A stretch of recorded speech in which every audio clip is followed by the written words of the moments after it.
का स्वागत है बॉलीग्राज स्टूडियोज में। मैं हूं आपके साथ अनुष्का त्यागी। रामायण एक ऐसा टॉपिक है जो इंडियन संस्कृति का पार्ट है। राम कथा देश के बच्चे बच्चे की जुबान पर रहती है। यही वजह है कि रामायण सिनेमाई परंपरा का पार्ट भी रही है। इंडियन सिनेमा की शुरुआत से ही राम से जुड़ी विभिन्न कथाओं पर फिल्में बनती रही हैं, जिसमें उस दौर के तमाम बड़े स्टार्स ने भूमिकाएं निभाई हैं। सिनेमा जैसे जैसे तकनीकी रूप से बड़ा हुआ, रामायण को सिनेमैटिक पर्दे पर बताने के अंदाज में भी चेंज आता गया।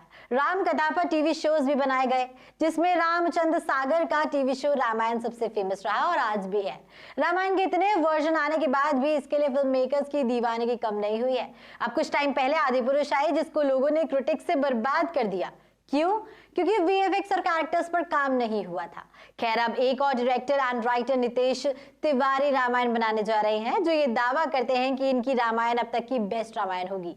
अगर आप नितेश तिवारी को नहीं जानते तो डियर फ्रेंड्स, ये दंगल, छिछोरे, बवाल, बरेली की बर्फी जैसी मूवीज पर काम कर चुके हैं। आप मैथोलॉजी स्टोरी पर हाथ आजमाना चाहते हैं, लेकिन इनकी रामायण में ऐसा क्या खास होगा जो इसे बाकी से अलग बनाएगा? कौन बनेगा राम, रावण, हनुमान, सीता और विभीषण? आइए थोड़ा करीब से जानते हैं। दोस्तों, बता दो कि नितेश तिवारी की रामायण पर फुल फ्लेश तरीके से काम शुरू हो चुका है। मेकर्स अलग अलग किरदारों की कास्टिंग में लगे हुए हैं। रणबीर कपूर फिल्म में भगवान राम का रोल प्ले कर रहे हैं। सीता बनेंगी साई पल्लवी और रावण के कैरेक्टर में नजर आएंगे यश। इन लोगों के अलावा सनी देओल, बॉबी देओल और लारा दत्ता के इस फिल्म में काम करने की अपडेट्स भी आ रही हैं।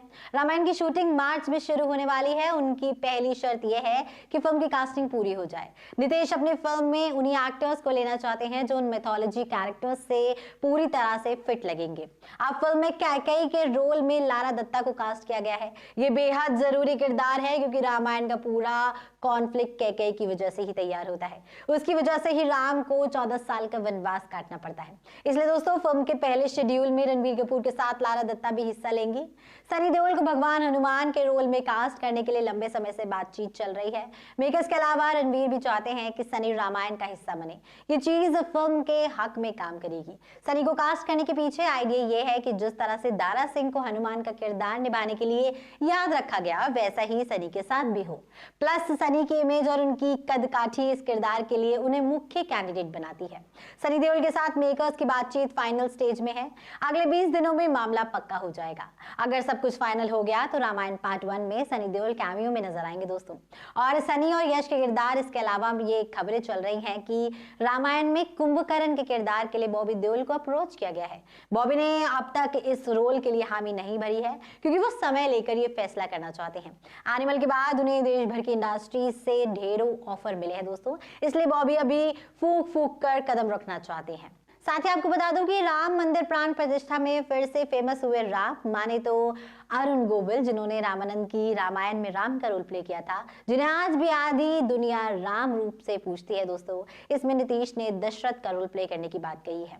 वहीं रामायण में सनी देओल का हनुमान बनना कंफर्म हो गया है। भगवान हनुमान का कैरेक्टर निभाने के लिए और ये मौका मिलने से सनी देओल बहुत ज्यादा चार्ज्ड अप हैं। ये एक शानदार कास्टिंग है, क्योंकि भगवान हनुमान को उनकी शक्ति के लिए जाना जाता है और इस समय इस किरदार को पूरे कन्विक्शन के साथ निभाने के लिए सनी से बेहतर शायद ही कोई और होगा। एक लेगेसी वाला रोल है और फिल्म की टीम सोशल मीडिया की चर्चाओं पर ध्यान दिए बिना कदम डटकर काम कर रही है दोस्तों। अब रणबीर कपूर सनी देओल का बहुत सम्मान करते हैं और वो भी रणबीर को इंडियन सिनेमा के सबसे बेहतरीन एक्टर्स में गिनते हैं। इन दोनों के बीच की डायनामिक्स बड़े पर्दे पर ऑडियंस के लिए एक ट्रीट की तरह होगी।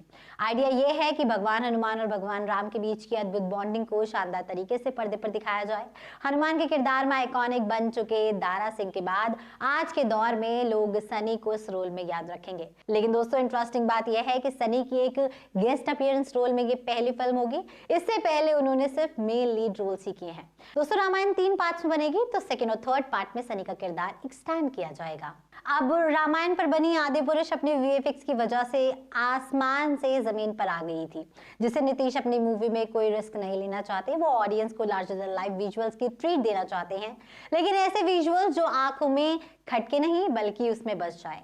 खबर यह है कि नीतीश तिवारी के रामायण में 7 बार ऑस्कर जीत चुकी कंपनी डबल नेगेटिव DNEG को हायर किया है। नमित मल्होत्रा की इसी कंपनी ने ड्यून, इंटरस्टेलर और यहां तक कि ब्रह्मास्त्र पार्ट 1 शिवा का भी वीएफएक्स डिजाइन किया है। इस फिल्म को लार्जर देन स्केल पर बनाया जाएगा, जिसमें कुछ हाई ऑक्टेन विजुअल्स होंगे, कुछ ऐसे जो बिग स्क्रीन पर इसे पहले कभी नहीं देखे गए हैं।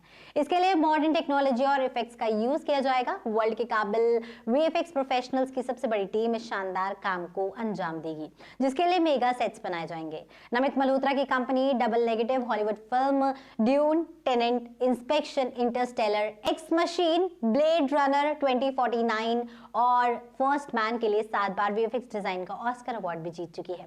सिर्फ वीएफएक्स नहीं, बाकी एक्टर्स की body transformation, languages, body language सब पर भी ट्रेनिंग का काम किया जा रहा है ताकि सब कुछ परफेक्ट लगे। फरवरी से इसकी शूटिंग होगी। आप इस फिल्म को देखने के लिए कितने एक्साइटेड हैं कमेंट सेक्शन में जरूर बताइएगा। हमारी आज की